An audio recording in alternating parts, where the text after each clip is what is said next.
As a fresh graduate, there are certain things you need to know, and I'll list them. There are just three. Number one, you need to build an in-demand skill. If you're a fresh graduate, like fresh from oven, fresh from your university or polytechnic, you need to build an in-demand skill. See, our educational sector and the current labor market or the current needs or skills for the labor market are far apart. See, your boss 201, your sly whatever 401, and the current labor market, they are miles apart. Sincerely, they are miles apart. So you need to build in-demand skill. And to my undergraduates, build in-demand skill. That is how you gain experience. Yes, that is how you can gain experience. You see all those 3 years of experience, 2 years of experience, that is where you can build it. Because if during your 200 level, 300 level, while they ask you to go for your CWS, you actually go for your CWS. You actually look for placement and you get a place. Trust me, that 6 months is part of the 3 years experience that you can, yes, that you can put in. Yes, it's there. Yes, I'm an HR professional and I tell you with all boldness that your CWS experience counts. Your internship experience, it counts. So that is where you build in demand skills. And you see your NYC period, your 12 months, build an in-demand skill. Don't just go and fold your hand and just say, I'm going for my PPA and that's all. No. Especially if you are not doing entrepreneurship. If it is the job you want to look for after that NYC, build an in-demand skill during that period. And if you finished your NYC already and you're like, I didn't build an in-demand skill, I don't know, start now. But one thing I want you to prepare yourself for, those in the categories of I'm done with my NYC, prepare yourself for the fact that you might not be paid. Yes.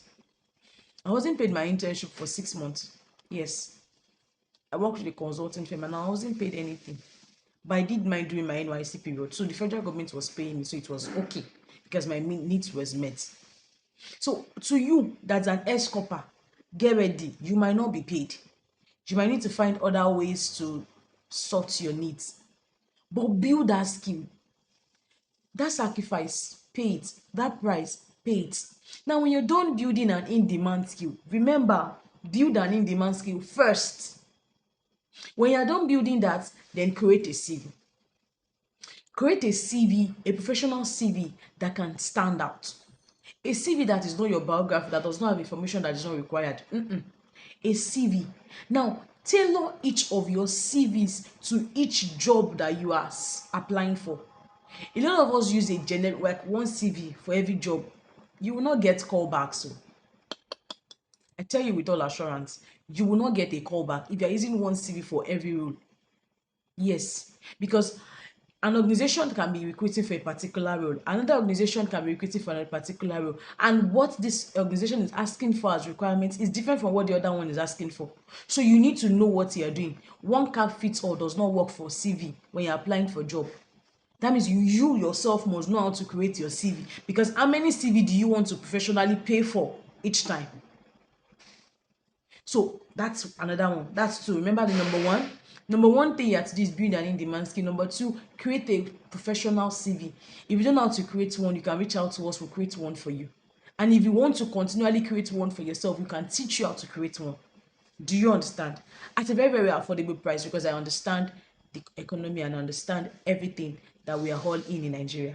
That's two. Number three, learn how to prepare for his interview. Learn it. A lot of us, myself inclusive, because I was once like you also. So yes, a lot of us find ourselves in interview. Like it's just as if the interview just jumped on us. And then when we show up without preparation, we show up without answers to questions that sometimes we even know. They ask you something, you know it though. When you now leave the interview, you now be like, and I know that thing, but because we didn't prepare, so we tend to fail. So please and please, those are the three major things you need to do as a fresh graduate. Build an in-demand skill. Create a CV for yourself, a good one. Then the number three, learn how to prepare for interview. Learn it. How to prepare for an interview, go and learn it.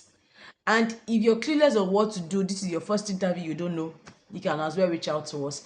I hope this helps you to see you succeed as the goal. See you in my next one, and bye.